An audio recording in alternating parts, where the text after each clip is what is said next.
ज़बरत,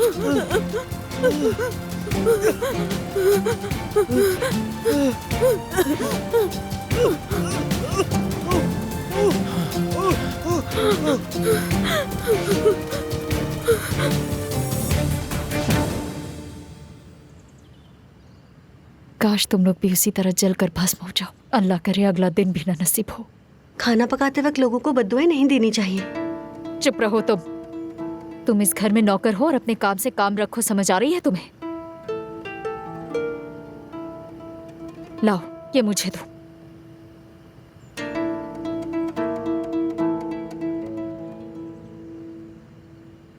वो अस्पताल से कैसे भाग निकला और वहां कैसे पहुंच गया?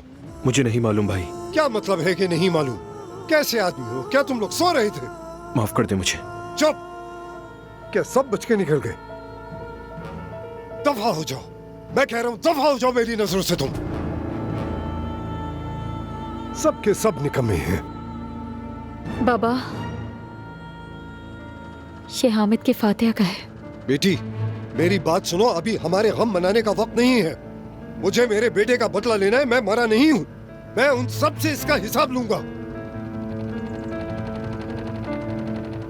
उन सबको मैं चुन चुन के मारूंगा। ये बताओ कि तुमने ऐसा होने कैसे दिया? हाँ? हमें माफ कर दें भाई। उन्होंने हमारे आदमियों को बेहोश करके उनकी जगह ले ली और मुझे देर से पता चला। हमारे आदमी तो ठीक है ना? हाँ वो ठीक है। आइंदा कंपनी या घर में दोबारा मैं ना सुनूं कि ऐसा कुछ हुआ है। समझ गए?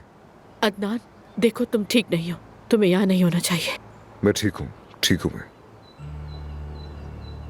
दादी आप ठीक हैं? ठीक हूँ बेटा, मैं बिल्कुल ठीक हूँ, फिक्र मत कर। तुम उस गाड़ी में क्यों गई?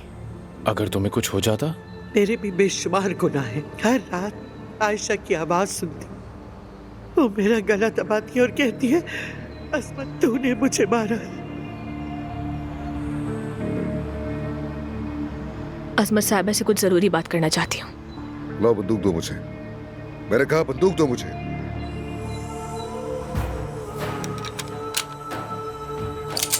चलो मेरे साथ। अदनान, इस बंदूक का क्या करोगे? जो जरूरी है वो करूंगा ज़बरत। उस आदमी ने मेरी पूरी फैमिली को जिंदा जलाने की कोशिश की है। ठीक है, तो फिर जाओ, जाकर गोली मार दो और अपने हाथों से उन्हें सजा दो। उसके बाद वो आएंगे और हमें से किसी एक को मारकर चले जाएंगे। तो क्या हम उसे ऐसे ही छोड़ दें? तो फिर आप क्या चाहती हैं? ईशा और हामिद की तरह सब मर जाएं? हामिद को मैंने नहीं मारा। गोली मैंने मारी उसे। हामिद को मैंने मारा है। बेटा, हमने इतने आदमी आखिर किस लिए रखे हैं? इनमें से किसी एक से जाकर कहो, जाकर चुपके से जो हो जरूरी कराए। दादी, उस बहराम ने मेरी आंखों में आंखें डालकर मुझे धमकी दी थी और मैं जवाब दिए बगैर चैन से नहीं बैठूंगा। आप देखें अब मैं क्या करता हूँ उसके साथ। अदनान मेरी बात सुनो। देखो मेरे भाई, ये मसला अब सिर्फ तुम्हारा नहीं रहा है। ईशा मेरी भी बेटी थी। मेरे पास भी अब खोने के लिए कुछ नहीं बचा है। ये मैं करूंगा।